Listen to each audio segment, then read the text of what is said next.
Hello foodies, welcome to Jaisa cooking channel. ఈరోజు మన రెసిపీలో ఆలు బిర్యానీని సింపుల్గా పర్ఫెక్ట్గా ఏ విధంగా ప్రిపేర్ చేయాలో చూసేద్దాం. ఆలు బిర్యానీని మనం రకరకాలుగా ప్రిపేర్ చేసుకోవచ్చు. వీడియోలో సింపుల్గా పర్ఫెక్ట్గా ఆలు బిర్యానీని ఏ విధంగా ప్రిపేర్ చేయాలో చూసేద్దాం. ఒక్కసారి తిన్నారంటే మాత్రం మళ్ళీ ప్రిపేర్ చేసుకుంటారు, అంత బాగుంటుందండి. ఈ రెసిపీ నచ్చితే మాత్రం కంపల్సరీగా లైక్ చేయండి, ఛానల్ సబ్స్క్రైబ్ చేయండి. ముందుగా ఆలు బిర్యానీ ప్రిపరేషన్ కోసం బియ్యాన్ని నానబెట్టుకోవాలి. ఇక్కడ నేను నార్మల్ రైస్ని యూజ్ చేసి ఆలు బిర్యానీ ప్రిపేర్ చేస్తున్నాను. మీరు కావాలనుకుంటే బాస్మతి రైస్ తోటి కూడా ఈ బిర్యానీని ప్రిపేర్ చేసుకోవచ్చు. ఇక్కడ నేను ఒక 2 గ్లాసుల వరకు బియ్యాన్ని నానబెట్టుకున్నాను. బియ్యం ఒక 500 గ్రాముల వరకు ఉంటాయండి. ఇక్కడ నేను బిర్యానీని కుక్కర్లో ప్రిపేర్ చేస్తున్నాను. ముందుగా కుక్కర్లో ఒక 4 టేబుల్ టీ స్పూన్ల ఆయిల్ తీసుకొని వేడి చేసుకోవాలి. ఆయిల్ వేడైన తర్వాత ఇక్కడ చూపించిన మసాలాలను ఆయిల్లో వేసుకొని 1 నిమిషం పాటు వేయించుకోండి. ఒక 4 పచ్చిమిర్చీలను కట్ చేసుకొని వేసుకోండి.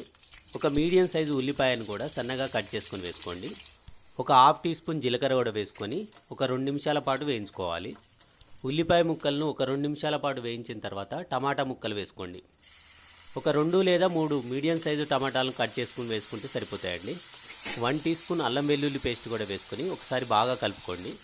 అల్లం వెల్లుల్లి యొక్క పచ్చి వాసన పోయేంత వరకు ఒక 2 నిమిషాల పాటు వేయించుకోవాలి.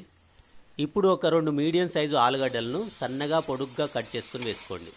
ఆలుగడ్డలు మీ ఇష్టం అండి, ఏ విధంగానైనా కట్ చేసుకుని వేసుకోవచ్చు. ఒక హాఫ్ టీ స్పూన్ పసుపు కూడా వేసుకొని ఒకసారి బాగా కలుపుకున్న తర్వాత మూత పెట్టి ఒక 3 నిమిషాల పాటు ఉడకనివ్వండి. ఇప్పుడు రుచికి సరిపడా ఉప్పు వేసుకోండి. 1 టీ స్పూన్ కారం, పావు teaspoon garam masala, 1 teaspoon ధనియాల పొడి కూడా వేసుకొని ఒకసారి బాగా కలుపుకోవాలి. ఇప్పుడు ఒక 2 నిమిషాలు ఆలుగడ్డలను ఉడికించండి. మనం ముందుగా నానబెట్టుకున్నాం కదా, ఆ బియ్యాన్ని ఈ ఆలుగడ్డల్లో వేసుకొని ఒకసారి బాగా కలుపుకోవాలి. బియ్యాన్ని బాగా కలుపుకోవాలండి. మనం వేసుకున్న ఇంగ్రీడియంట్స్ అన్నీ కూడా బియ్యంతో పర్ఫెక్ట్గా మిక్స్ కావాలి. బియ్యాన్ని బాగా కలుపుకొని మనం ముందుగా ఏ గ్లాస్ తోటి అయితే బియ్యాన్ని తీసుకున్నామో అదే గ్లాస్ తోటి 1 గ్లాస్ బియ్యానికి 2 గ్లాసుల వాటర్ని తీసుకోవాలి.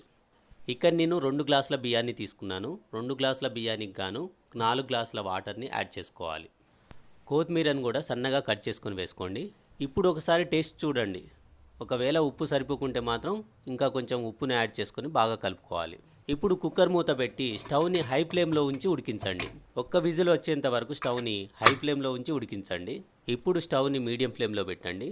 మరొక 2 విజిల్స్ వచ్చేంత వరకు ఉడికిస్తే సరిపోతుందండి. ఇప్పుడు మన ఆలు బిర్యానీ రెడీ అండి. చాలా బాగుంటుంది. ఒక్కసారి కంపల్సరిగా ట్రై చేయండి.